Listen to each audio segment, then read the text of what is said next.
ছবি টবি আছে তার অ্যাড্রেসও দিছি, বাড়ি সোশ্যাল মিডিয়াতে অ্যাড্রেস দিয়ে দিছি।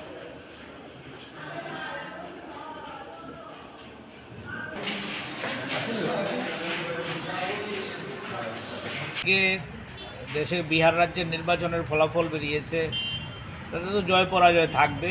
এখানে এনডিএ জোট জয়ী হয়েছে, এটার মধ্যে অস্বাভাবিক কিছু নাই। এটা নির্বাচনে জয় পরাজয় থাকবেই। কিন্তু আমরা লক্ষ্য করলাম আমাদের ত্রিপুরা রাজ্যে একটা অদ্ভুত পরিস্থিতি। শাসক দল বিজেপির একাংশের নেতৃত্বে গোটা রাজ্যে রাহাজানি শুরু হয়েছে।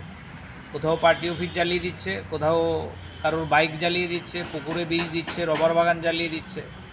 সব ঘটনা নিয়ে তো আমরা এখানে কথা বলতে আসিনি, কিন্তু একটা ভয়ানক ঘটনা, এই 4 নং বটজলা মণ্ডলের নাকি উনি নেতৃত্ব, নাম হচ্ছে টিঙ্কুব্রত দাস।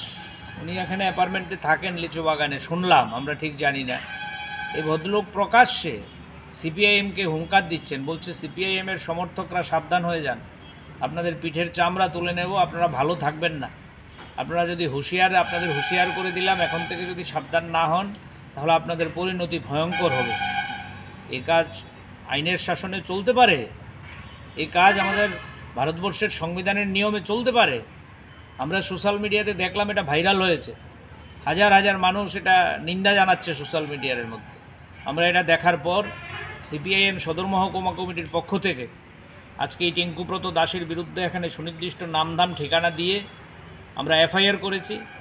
আমরা এনসিসি পিএসের পুলিশ কর্তৃপক্ষের কাছে দাবি জানিয়েছি অবিলম্বে ঘটনার তদন্ত করে এই যে দুর্বৃত্ত, এটা দুর্বৃত্ত বলবো না, এটা হচ্ছে সমাজে আইন শৃঙ্খলা নষ্ট করার অন্যতম কারিগর, তাকে অবিলম্বে গ্রেপ্তার করে দৃষ্টান্তমূলক শাস্তি দেয়। সোশ্যাল মিডিয়ায় মুখ্যমন্ত্রীর নামে কথা বললে পরে তার বাড়ি আক্রান্ত হয়, পুলিশ তাকে ধরে নিয়ে আসে। সোশ্যাল মিডিয়ায় শাসক দলকে নিন্দা করলে, কথা বললে তাকে জেল খাটতে হয়।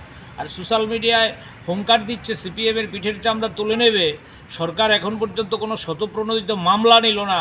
সরকারের শাসক দলের পুলিশ কর্তৃপক্ষ কিংবা স্বরাষ্ট্র দপ্তর সম্পূর্ণ নীরব। এটা আমাদের কাছে কেমন অবাক লাগছে। তো আমরা লক্ষ্য করছি আইন তো এভাবে রক্ষা হয় না, আইন তো হবে নিরপেক্ষ। যদিও আমরা অনেক দিন ধরে সিপিআইএম বলছি রাজ্যে আইনের শাসন নেই, মণ্ডলের শাসন, আইনের শাসন নেই। পুলিশ কোনো ভূমিকা নিতে পারে না, বিডিও কোনো ভূমিকা নিতে পারে না, এসডিএম কোনো ভূমিকা নিতে পারে না, এমনকি পুলিশের ডিজি সাহেবও নিরপেক্ষ সিদ্ধান্ত নিতে পারে না।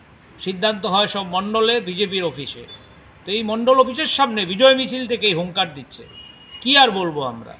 তো আমরা এখানে এসছি, আমাদের প্রতিনিধি দলের স্থানীয় বিধায়ক সুদীপ সরকার আছেন, আমাদের মহকুমার নেত্রী কৃষ্ণা মজুমদার আছেন, আমাদের স্থানীয় পার্টির যারা অঞ্চল কমিটির সম্পাদক তারাও এখানে এসছেন। আমরা উদ্বেগে আছি। এই উদ্বেগ আমাদের দূর করার জন্য আমরা দৃষ্টান্তমূলক শাস্তি